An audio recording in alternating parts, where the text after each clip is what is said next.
I am not forgotten. I am not forgotten. I am not forgotten. God knows my name. I am not forgotten. I am not forgotten. I am not forgotten. God knows my name. God knows my name. I think that worship in James Chapel is an amazing gift. If I have any hope for what happens here, I would say it is the hope of the incarnation, that the Word becomes flesh here. I've seen it happen, I've heard it, I've touched it. I think we really try to do that here by using all of our senses, and I think it's a theological commitment that the Word become flesh and not remote, but real in the midst of us. Light over darkness, strength over weakness, joy over sadness. God knows my name.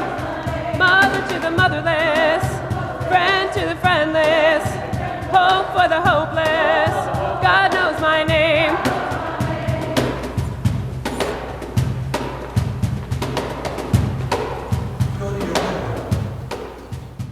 We are part of an inheritance. We are part of a legacy. And we want to address the needs of the community that exists now.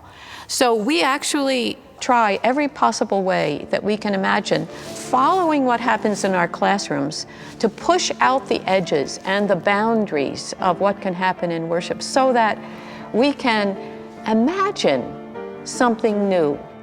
You couldn't ask for a better environment to experience God. One thing that I got from this entire experience is knowing that, or learning that there is no wrong way to worship God. You know, when we look at this space, it's a laboratory, you know, for us to try really whatever the Spirit is leading us or whatever our imaginations, you know, let us try. And the center of life in this seminary it was for me anyway, the worship. Every single time, just a wonderful and rich experience of goodness. I was always blessed. For me, at first, was a place where my body could catch up with my soul. I hardly ever missed chapel. I loved it. And whatever we were studying in class, somehow or other, it took a much more transformative form here. It was all processed through chapel. And our hope is that the community, by practicing living together in this space, eating together, praying together, would develop some patterns that they could take from beyond here. In a way, it's a practice for life.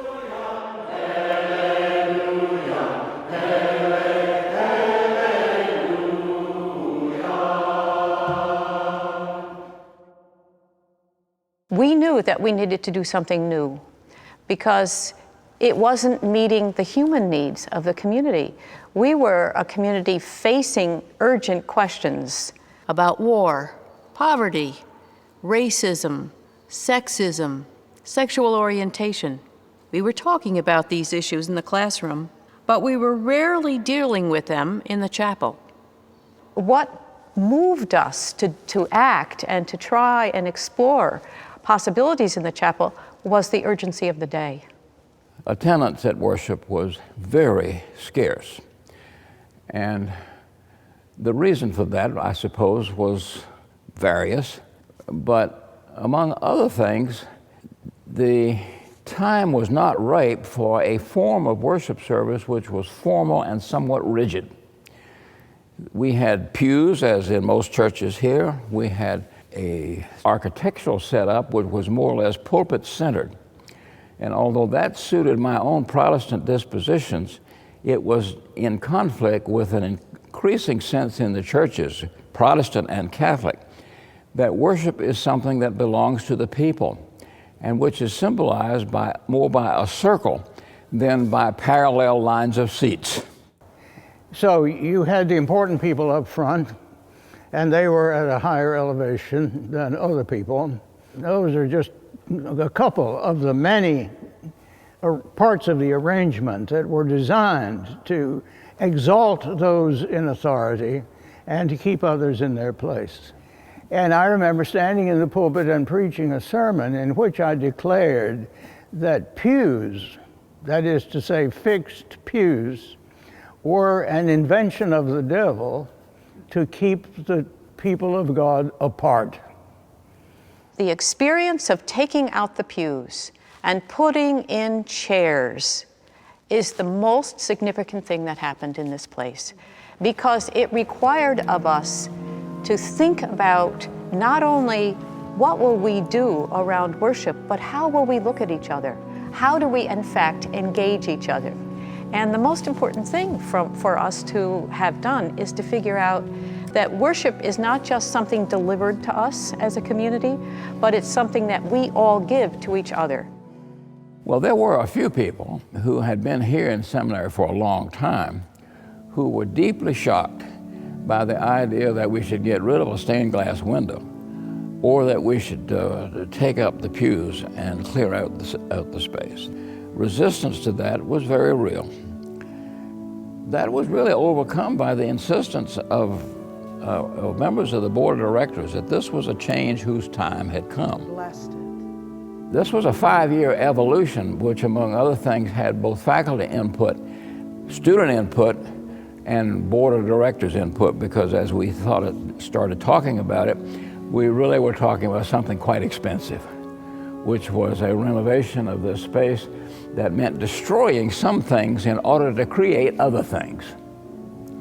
But perhaps the most important innovation was clearing out the space, not to make it empty, but to require the leaders to decide how to fill it. When the space was changed, all of a sudden anyone who was planning worship was given the opportunity not to inherit what somebody else thought about, but to determine what is the most faithful setting in which the worship which we intend can go forward. That's both a gift and a burden. In the late 1960s, I got very interested in what I love, first of all, the experimental theater movements which were going on. All of these modes of performance were moving in a participatory direction, so that instead of having a theater with an orchestra where the people sat and a proscenium behind which the actors acted and the scene was designed and so on and so forth, right? All of those theater practitioners and experimenters were working with ways of increasing the interaction between the performers and the audience, all of whom, if you stop to think about it, are in fact performers. That is to say, to put yourself in a theater is already to begin embryonically an act of performance. And bringing our whole selves to that moment. So it is like a performance in that character. Come, let us worship God. It is also performed in the sense that it's enacted. We're doing things. We're actually doing things. And finally, it's a performance in the sense that, like any other kind of performance, we have to practice it over and over and over again. I think what worship at James Chapel over these last decades has done, though, is to break down the division between sacred space and secular space, and to really reinforce the notion that the whole world is sacred space. And so by bringing in art and culture, whether it's of a religious origin or not, and celebrating human creativity and music, and that the not always stated message that we prepare here, that this is really the workshop for worship in daily life, is effective.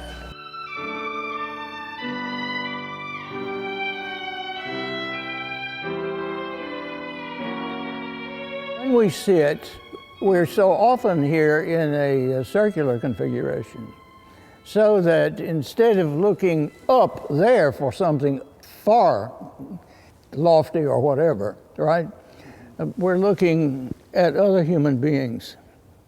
And that has, for me, had an enormous theological resonance. We really have the opportunity to explore space as a part of liturgy, as well as the content of the words that we put into it. And space gives us a new way of looking at the content. If you can articulate what your hope is, then the possibilities of beginning to structure something out of the images, out of the scripture, out of where people are, in that half hour to create that space for grace. It's that tension between this coming in and this going out, in your hopes for what's going to happen when God meets us here in the middle. This space is understood only when it's used. It's not something that you go and stand and look and adore. It's not that attractive that way. But when you see it in use, when you see people in it, you know, boy, these people are on the right score. This is the way this place has to be. It has revolutionized worship at Union Seminary as a result of that space renovation. It became very exciting in the 80s because no one knew what would really happen. This community actually took on the project of worship. The students and the faculty were very eager to make something of this space, and they collaborated with the staff to make something happen. And what has actually ensued has been a model for these students and faculty members and many other communities for what other congregations can also do.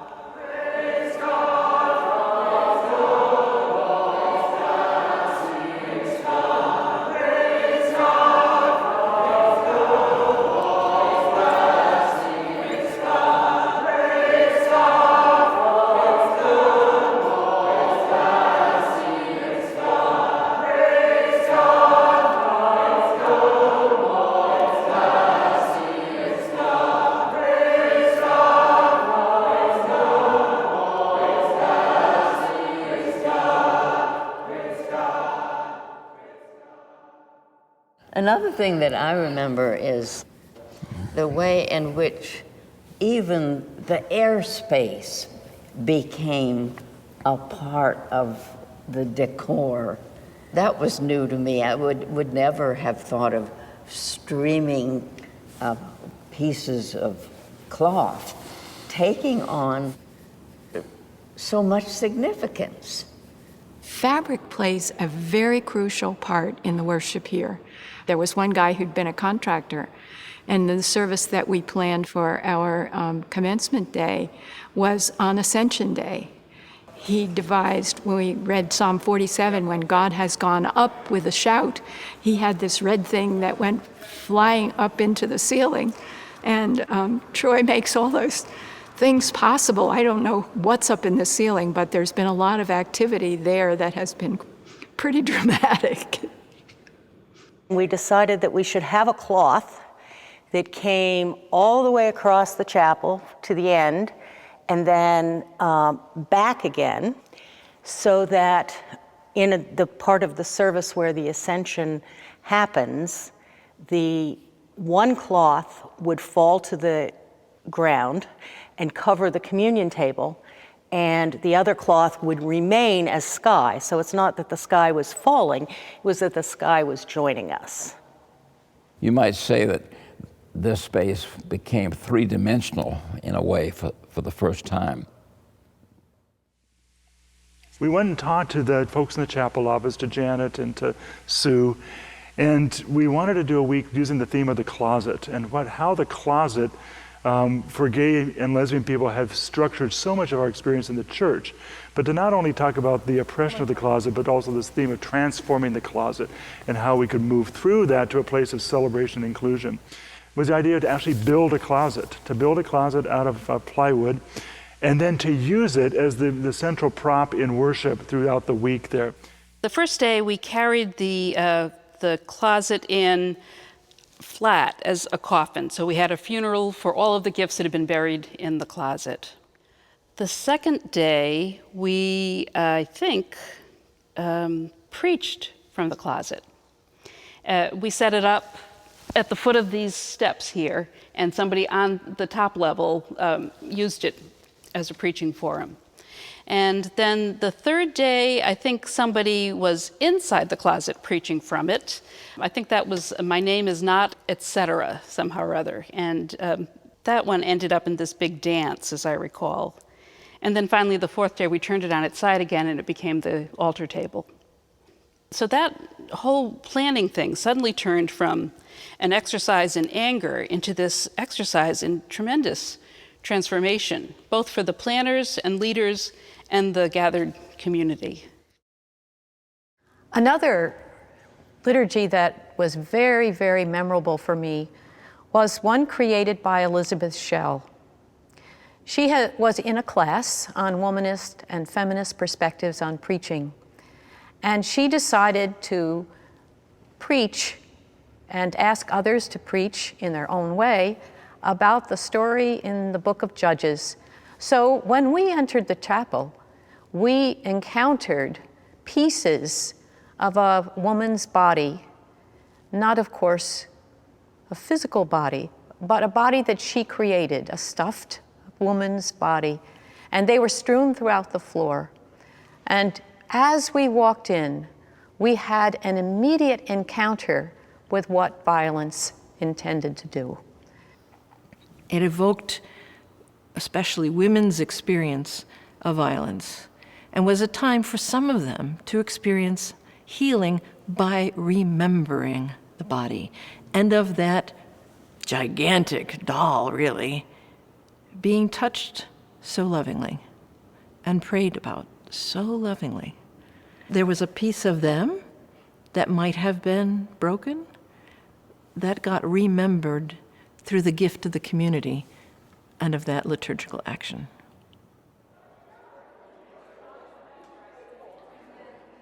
I think the chapels that really struck me most were kind of twofold. One was the chapels that tended to be collaborative works, when you had so many people coming together and taking some real risks and trying new things in some new ways. And then when the chapels complemented each other, so when one chapel would really complement the next chapel the next day. A chapel that really embodied both of those was a chapel that Persist did, where we made bread together. And we had all these different tables, and it was a very risk-taking chapel because we had no idea if the bread was going to work or not. But we all got together and everyone was making bread and had questions and just shared this creative baking together process. And then the next day, we used that bread for communion in the next service. And so there was this very much like, this is the community working together and building each other up, and groups sharing from one moment to the next in a really profound, meaningful way.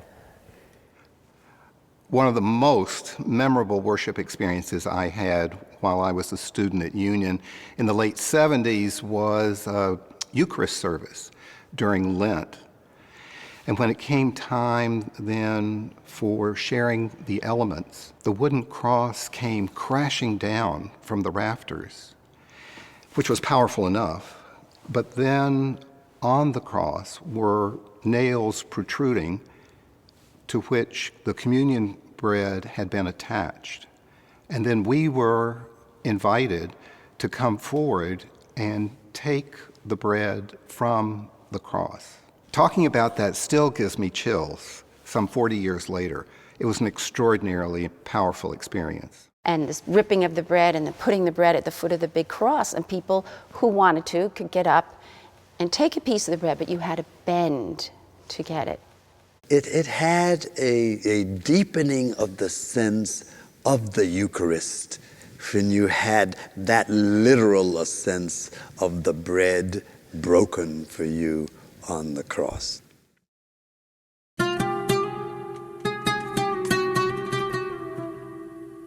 We had bodies on the chapel floor, and it was during the Iraq War, and it's really to symbolize people dying and death. And these are dead bodies, and they didn't move, and we had to step over them. And it was a powerful reminder of how death-dealing the war was, and it's not just out there, but it brought that immediacy and visceralness of war into the space.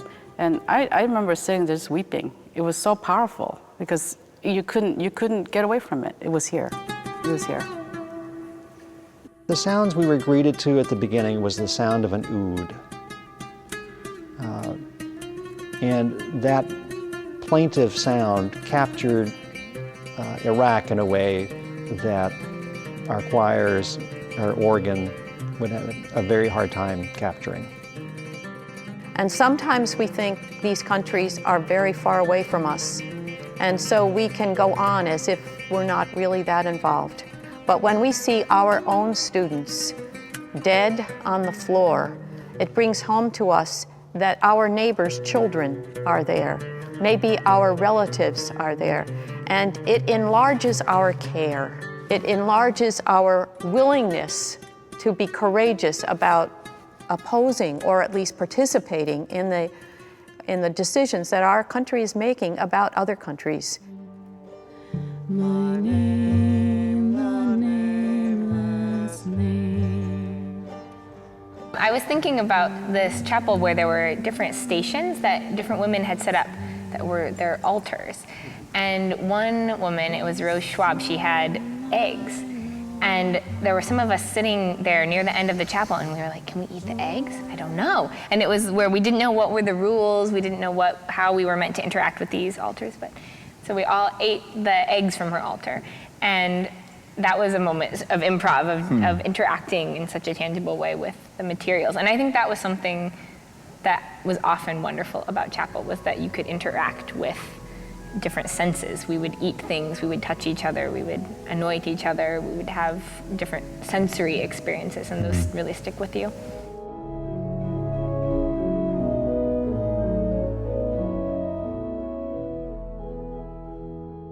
In a more intimate space here, I think that we've learned that you really have to listen to the community and really pay attention to what's going on in the neighborhood. Fred Craddock is one of the deans of preaching in this country, but he said that it's better to have a child's eye than an orator's tongue. Where is the community in this moment at 11:59 as they're coming in the door? And so you really exegete and study the community, the way you've been exegeting and studying whatever the text is too. I encourage people not to put everything down on the paper to begin with, but to leave some space, to let some things percolate. Do the same thing with this larger new group. We generally get back together in another week or so, try to consolidate a plan with them, and then over the last 2 weeks to refine this and prepare it and rehearse it.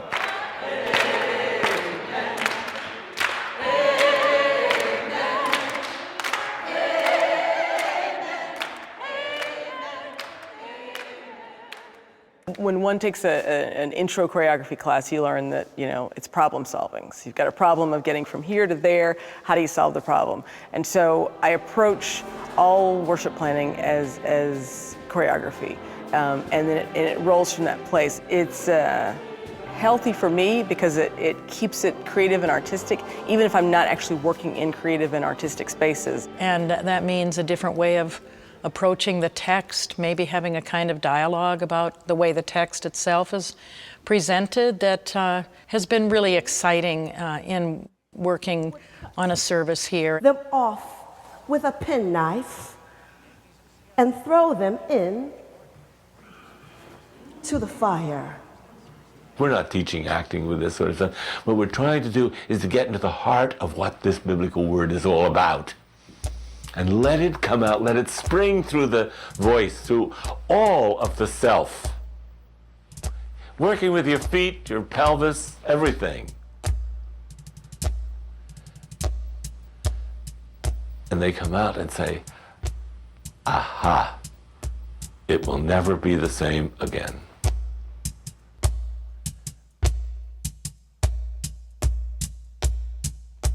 It's very hard for students who may have a certain idea about what preaching should be to even think about the rest of the service, but this is so critically important.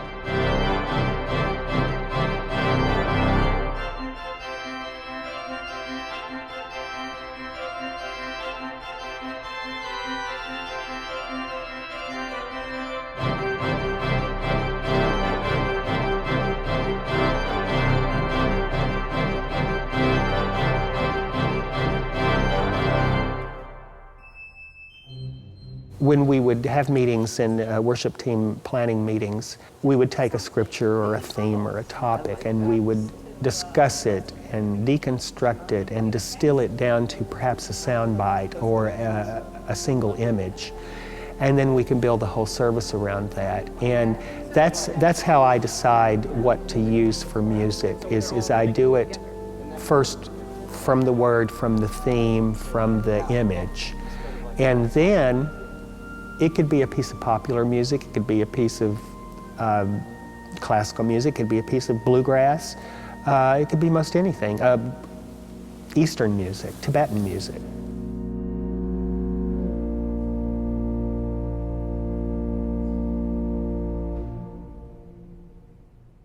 Give me a word, one word, and then I can go with that.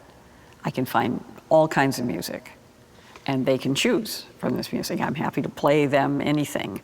Then you can say, well, what is the feeling you want in this service? Or what is the feeling you want at this point in the service? Where are we coming from? Is it here, and you want to go here? Okay, that means this kind of music. Or is it the opposite? It is important for a congregation to sing because it is a corporate response, as is a prayer. A spoken prayer is a corporate response. But a sung piece, whether it's a very simple response, whether it's a hymn, the act of singing is a breath-filled act. So you breathe together and then you produce a sound together. Resulting sound is everybody's experience comes out together as you sing this, and it becomes more than when you started. It's almost as if you can hear the ancestors singing with you as you sing that song. And you can hear the echo of all the voices around the room. That's one of the things that's able to happen in terms of singing spirituals here.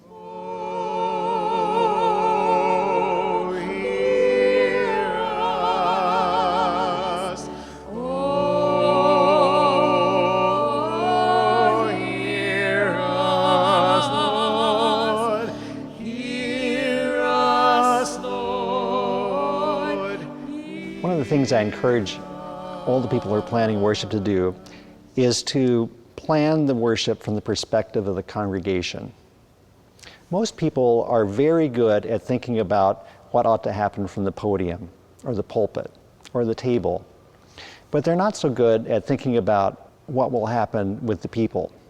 So for the chapel staff, early on I encourage them when they're setting up chairs to move around the space, to imagine how the congregation comes in, how they all find their space, and to sit in a variety of chairs to see what it feels like. Are we too close? Are we far away? How are you going to get from here to there? And then as we plan to think about, what are people doing all this time? Are they listening to you the whole time? Watching other people sing? Watching other people to pray? What, in fact, are they doing? The best worship services I think we have around here are the ones that really empower the congregation to do the work of what we're doing.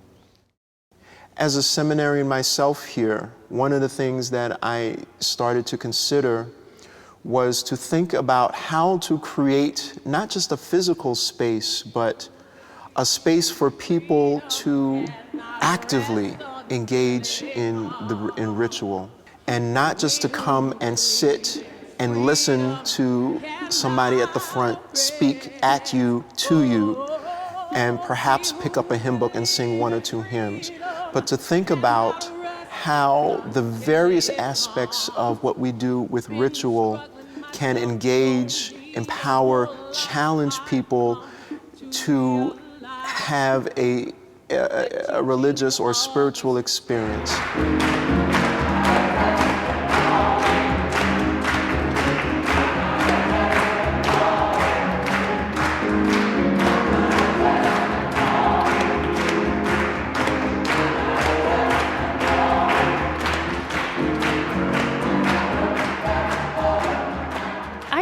Used to tell student worship planners that you could do anything you want in James Chapel, anything you want, as long as you had a pure heart and a pastoral strategy. As a media producer professionally, I knew the power of the language of media. And it made sense to me that in liturgy we should be using that same language just as we use the other arts. One semester, I was a part of a team that was welcoming new students. But of course we knew that orientation was really an experience of disorientation. And we thought of The Wizard of Oz. And we used an actual clip of Dorothy and Toto being thrown all around, but also created a yellow brick road out of yellow paper with lines on it. And this space allowed us to create a path, not just of the yellow paper, but the chairs, the music, everything associated with that liturgy helped to deal with disorientation. The thing that I find so special about this worship community is the fact that experimentation is not only possible, not only encouraged, but expected. Many, many services out of the so-called box happen here. The success of that can be attributed to the worship leadership and the fact that the worship leadership is a team. Services don't work in chapel too, and if we didn't have some that didn't work, we would know we weren't taking enough risks. I am very much pleased with what has happened because it has purchased for us the liberty of conceiving of worship according to our best commitments and our best thinking. And we are bound to do the work. You see, you can't have chapel worship here without working. I mean, working with your hands.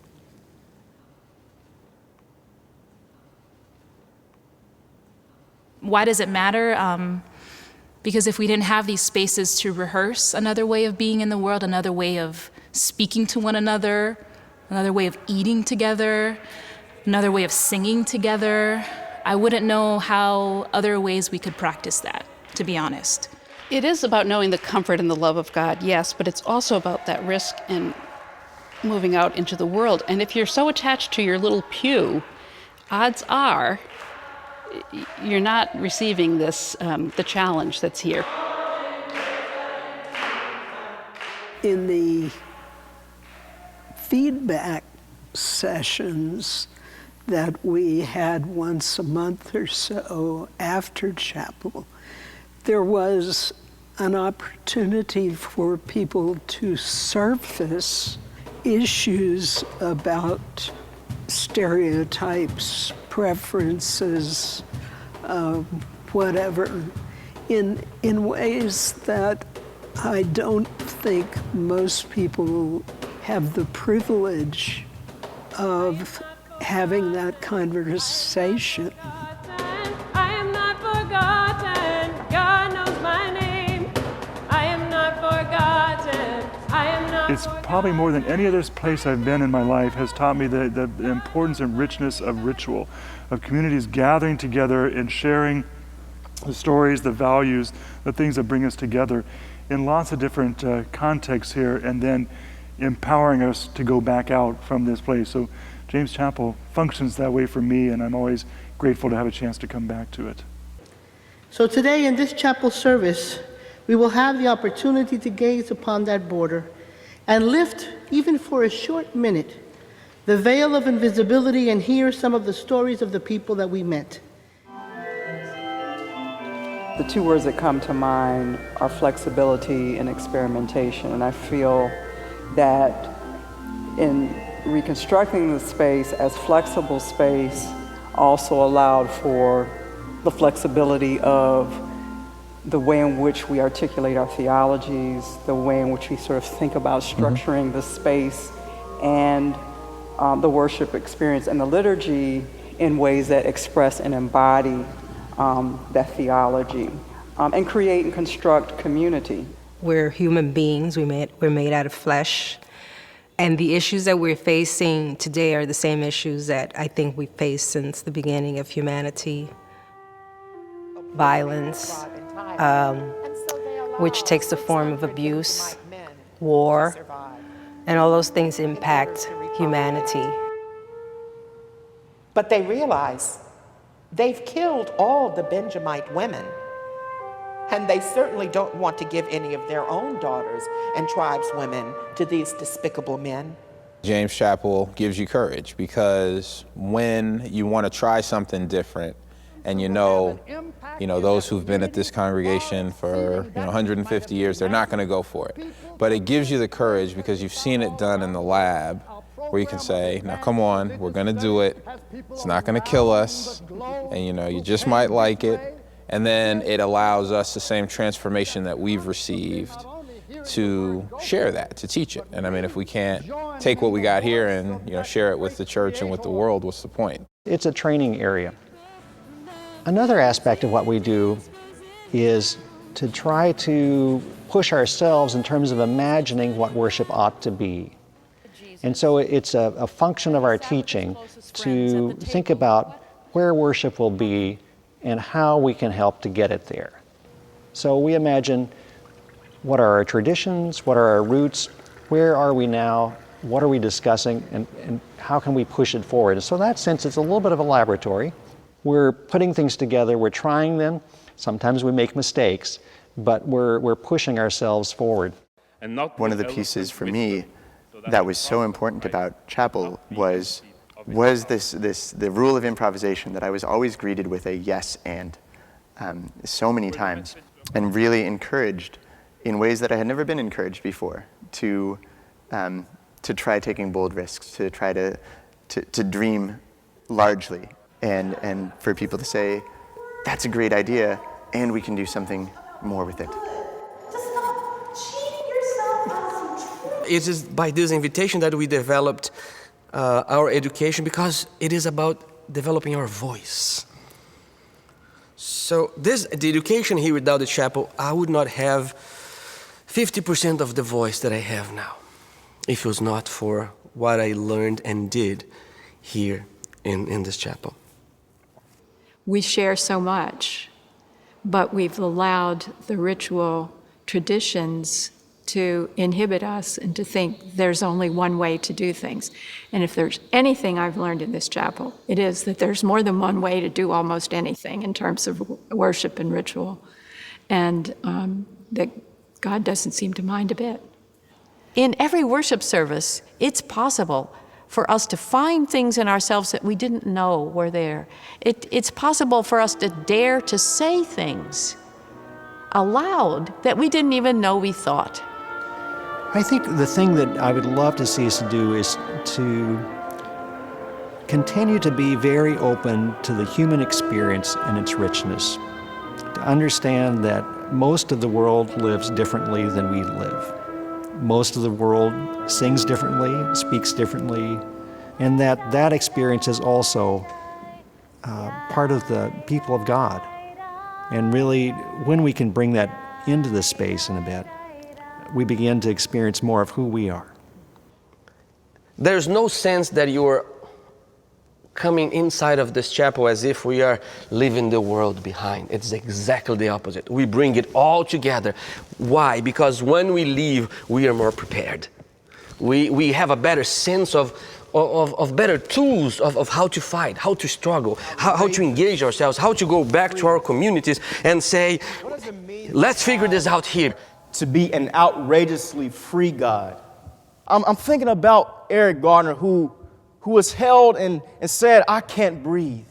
And I think that our task is really to bring the world into worship and give people that sense of transforming hope, that something in the dangerous world can be changed, and that something that we're doing here is not just comforting us and sheltering us from out there, but giving us the tools and the spirit and the encouragement to be able to go out and address the world. I think there is a sense that if you are here, you have to figure your faith out. And my fire is about to go out. And that does not mean that, oh, where's the pulpit? I lost my faith. Where's the altar? I lost my faith. Because it's not center.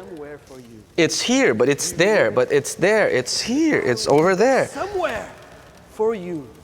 The certainty of my faith again, moves away from the altar. And where does it go? In the other. It is in the nature of Union Seminary to ask questions about what's important now.